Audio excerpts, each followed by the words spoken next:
Hi everyone. Once again, we're looking at the subject of prayer.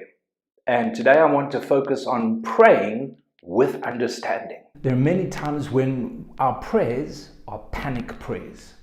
In other words, we go along in our day-to-day living through all the situations of life, in the family, where we work, in the church. Something goes wrong, we pray. We are looking at the situation, looking at the problem, and our prayer is a reaction to the problem.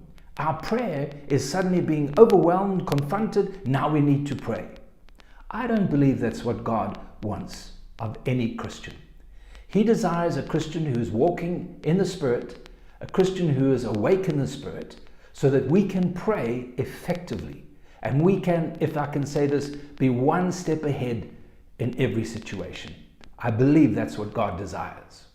So when we are talking about praying with understanding, there's a very important key that Paul gives us in 1 Corinthians chapter 14.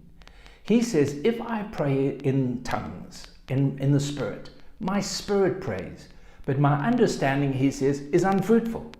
What is the conclusion? He then says, I will pray with the Spirit, and then I will pray with the understanding. In other words, when you're baptized in the Holy Spirit and you're able to speak in tongues, which is God's gift for every believer, I'm convinced of that. But when you're able to pray in tongues and you commune with God in the Spirit, it sensitizes you. It enables you to be more effective in your walk with God. It enables you to be more effective in your prayer life.